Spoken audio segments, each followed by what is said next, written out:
ada titik terang.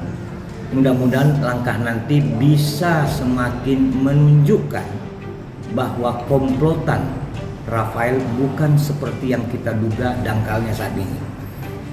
Netizen, perkenalkan kami singkat menyampaikan bahwa hari ini baru penyebutan inisial R terkait bisnis di beberapa korporasi.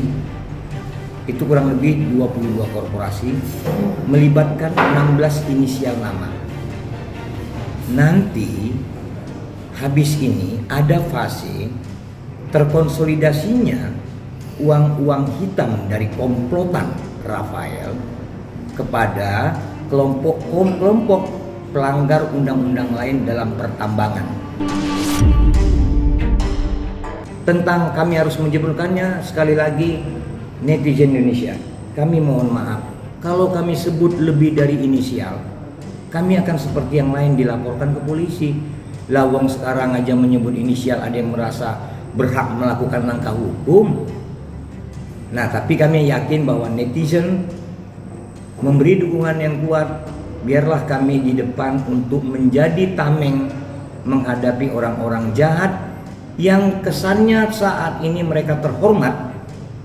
Sesungguhnya mereka adalah pelaku perampok kehormatan rakyat itu. Nah, kalau kami sebut inisial, maafkanlah kami. Kami takut juga dalam bekerja dihadang-hadang, dirusak-rusak, diganggu-ganggu menggunakan proses hukum. Akhirnya kita bersama-sama bisa mendukung KPK menetapkan Rafael Alun jadi tersangka. Luar biasa, bermula dari LHKPN Rafael, KPK menetapkan dia tersangka. Dan kami yakin ini bukan hanya kasus yang pendek, ini terlampau panjang. Tapi kami yakin juga bahwa netizen, warganet kita mempunyai kekuatan moral yang tinggi. Tentang sebutan-sebutan kami pikir jika mengerti hukum, ahli hukum, minimal sekolah hukum, paham tentang inisial. Terlebih kami mempunyai strategi bahwa jika namanya 2 atau 3 suku kata, sekalipun 4, kami tetap menggunakan satu inisial nama. Jadi kalau seperti pertanyaan Mbak tadi, ada yang kebakaran jenggot berkuar-kuar melakukan pembelaan, monggo atuh, itu hak masing-masing. Biar nanti publik yang menilai seperti apa hal-hal yang seharusnya tidak baik itu tidak perlu dikumandangkan. Toh ini proses-proses milik publik, tidak ada yang bisa untuk dikelabui atau diumpetin, disimpan-simpan atau disembunyikan. Kami akan buktikan ada 5 nama di situ keterkaitan dengan Rafael. Kami akan buktikan konsolidasi di antara mereka itu. Dan untuk netizen, kami sebut penghujung kasus Rafael ini adalah keterlibatan Rafael dan komplotannya dalam satu rangkaian yang mengelabui uang sehingga negara tidak mendapatkan haknya. Kurang lebih hanya pajak saja itu 37 triliun. Kalau kena pajak massa sekitar 74 triliun. Itu komplotan Rafael plus pemilik saham satu bank yang besar 3 huruf. Kita hendak mengatakan ini lama, wajar, karena proses hukum di KPK membutuhkan waktu, strategi, energi. Kami memuji dan mendukung KPK.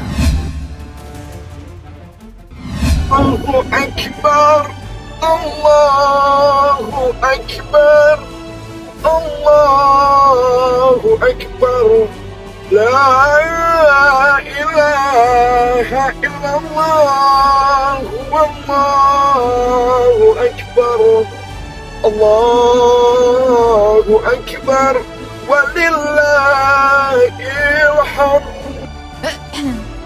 Allahu Akbar kabira, walhamdulillahi katsira, wa subhanallahi bukratan wa asila, لا إله إلا الله وحده. Iya, semakin mirip gitu, makin mirip. Plek ketiplek lah bapaknya dari mulai pakaiannya, jahilnya, isengnya, suaranya udah plek ketiplek. Tadinya saya nggak tahu dia viral itu apa, saya nggak tahu.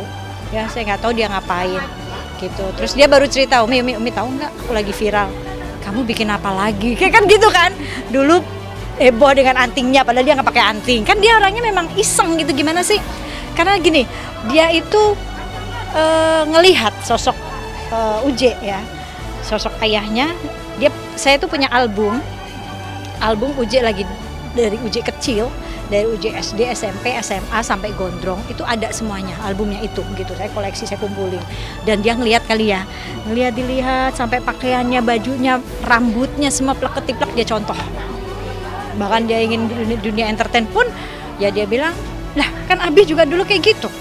Belum jadi ustadz, nyanyi, main sinetron, main film, ujung-ujungnya jadi ustadz. Udah Umi doain aja biar ujung-ujungnya saya jadi ustadz gitu. Kan ya orang tua mau ngomong apa kalau gitu. Kan kita hanya bisa mengarahkan.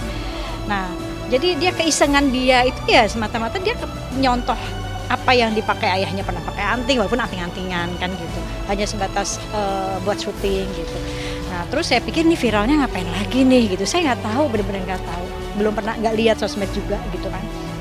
Terus dia cerita, nih dikasih lihat sama ini, walah gitu. Baru saya gitu kan, dada aja kamu, udah gitu. Jadi tiap kali saya ngajak dia kayak ke dokter gigi atau ke rumah Teh Meli yang ditantangin, dia suruh nyanyi itu.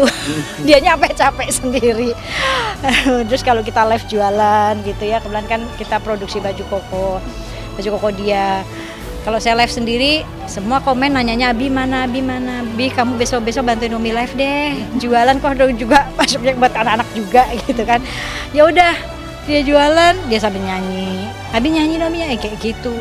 Kemarin bikin acara buka puasa di rumah, kebetulan saya lagi halangan, saya nggak bisa mimpin ibu-ibu sholat, akhirnya kan ada Abi, Bi gitu, ya pada senang ibu-ibunya gitu ya. Begitu Abi turun, gitu, perasaan dulu gak gini-gini banget ya. Gitu deh ya, karena mungkin ya apa ya mungkin orang rindu dengan sosok almarhum ya, dan itu ada pada diri Abizar gitu ya. Jadi ya itulah, ya setidaknya mengobati lah, dari suaranya pun juga mirip kan gitu. Gue pun nggak tahu akan hal itu, dan yang pasti ini di setup semua dari pihak produksi secara wardrobe-nya dan lain-lainnya. Jadi gue tinggal terima aja, dan alhamdulillah ada kemiripan, so it's a good thing. Satu kata awalnya, iseng. Jadi emang karena Abizar kan belajar ngaji juga di tempat kita di Bikers Dakwah. Ya udah, jadi Bikers Dakwah itu ruang ya rumah lah ibaratnya. Rumah tempat nongkrong, rumah tempat diskusi, rumah tempat berkreasi. Jadi saat itu lagi ada, bikin yuk deh cover nih almarhum. Yuk mau haul nih, ayo bikin. Tapi mirip gak sih sama Uje? Mirip. Ya anaknya dong. Mirip banget, malah dari perawakannya, terus dari kayak cara ngomong, terus ekspresinya itu mirip banget, bikin keinget banget. Iya, dia semakin hari semakin matang kalau menurut saya ya, semakin hari semakin dewasa, semakin hari kelihatan solehnya. Walaupun mungkin orang-orang menilai dia nggak soleh, ya itu mah urusan mereka, semua orang berhak menilai kan. Tapi di mata saya, ibunya yang lahirin, yang rawat dia dari kecil, dengan berprosesnya, berkembangnya dia sampai sekarang, saya melihat kedewasaan dia.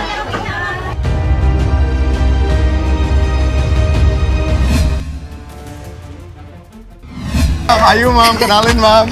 Keren banget emak lu. Itu juga kalau mereka pacaran. Yang susah mah itu Bu Jenderal, Oma. Dapat approval jenderal mah susah. Kalau Koko mau nikah sama Ayu Ting Ting boleh nggak? Itu mah terserah anaknya. Kalau dia suka, dia rasa bakal bahagia, terserah. Dia ngejalanin hidupnya, bukan Oma. Jadi Oma setuju aja dong? Terserah aja itu mah. You got the approval, bro? Oma emang dengar beritanya? Ini tiap malam. Tiap malam Oma? Iya, ada terus. Kok Oma nggak pernah nanya ke aku langsung? Itu anaknya Ayu Ting Ting udah manggil Dedi ya, Mas. Terserah, jalanin kamu. Oma mas, terserah anaknya. Yuk, gimana tadi Oma yang di Airbnb? Gini ngomongnya nih, si Boy nih ada-ada aja nih, anak nyari di rumah kaca semua, kamar mandi gimana nih?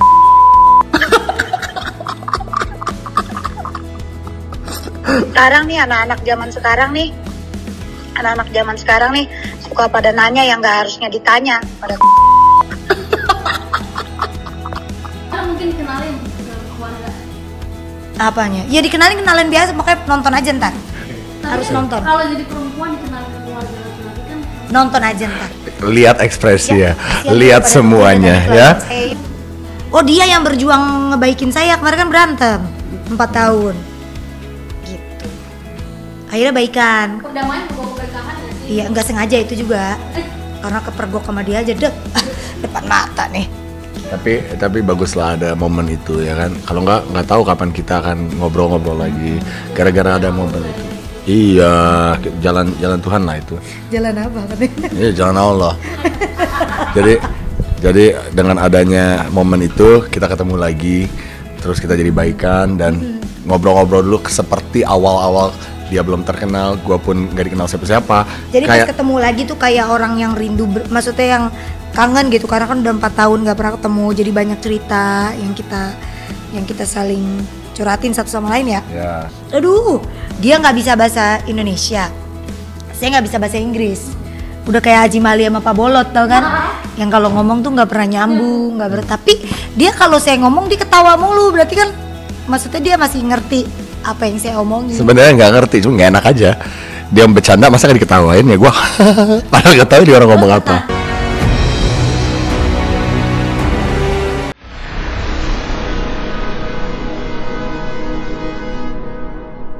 Jadi jangan lupa untuk subscribe Cumi Cumi.